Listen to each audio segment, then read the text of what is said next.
आप देख रहे हैं प्राइम न्यूज़ 24 और प्राइम न्यूज़ 24 के तरफ से आप सभी को होली की बहुत बहुत शुभकामनाएं। और आज के इस वीडियो में हम बात करने वाले हैं कि आखिरकार होली क्यों मनाई जाती है और होली मनाने के पीछे की क्या कथाएं हैं। तो शुरुआत करते हैं। प्राचीन काल में एक अत्याचारी राक्षस हुआ करता था जिसका नाम था हिरण्यकश्यप, जो ब्रह्मा जी से वरदान प्राप्त किया था तपस्या करके कि उसे संसार का कोई भी जीव जंतु, देवी देवताएं, मनुष्य, शस्त्र कोई भी उसे नहीं मार सकता था। इसके अलावा ना वो दिन में मर सकता था, ना वो रात में मर सकता था, ना पृथ्वी पे ना आकाश में। इन सब के बाद अगर बात की जाए तो हिरण्यकश्यप के घर में एक पुत्र जन्म लेते हैं जिनका नाम था प्रहलाद, जो कि हरि भगवान विष्णु के बहुत बड़े भक्त थे और हमेशा उनकी स्तुति करते थे, हमेशा उनकी भजन करते थे।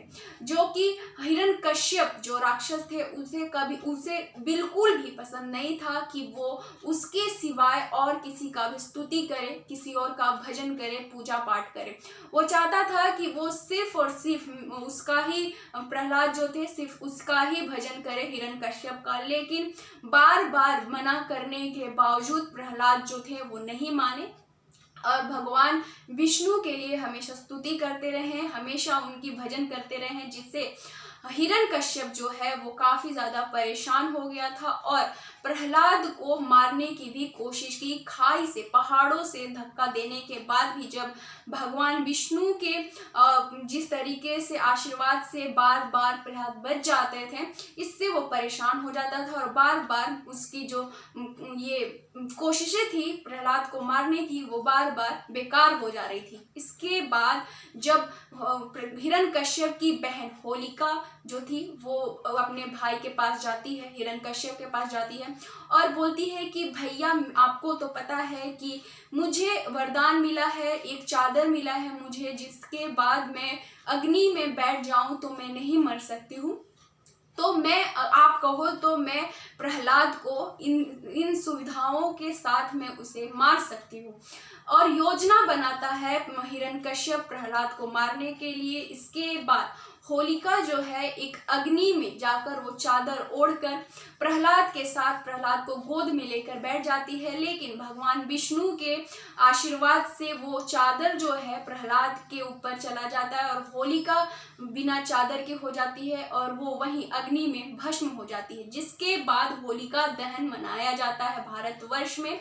और इतना ही नहीं, इन सब के बाद अगर बात की जाए तो जिस तरीके से अत्याचार हिरण्यकश्यप का बढ़ रहा था उसे देखते हुए भगवान विष्णु जो है वो नरसिंह का अवतार लेते हैं और खंभे से निकलकर वहां पे पूरे राज्यसभा में, भरी राज्यसभा में हिरण्यकश्यप को दरवाजे पे बैठ के, दरवाजे के चौखट पे बैठ के उसका वध करते हैं भगवान विष्णु।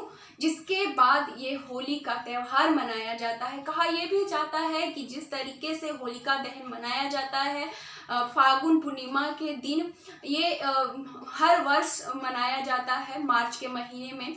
जिसके बाद जितने भी कीटाणु हो गए वायुमंडल में, जो भी अशुद्ध चलते हैं, जो भी रोग वगैरह चलते हैं जैसे कि चेचक हो गए, जो भी है, ये होलिका दहन जब जलता है तो इन सब से नष्ट हो जाते हैं कीटाणु।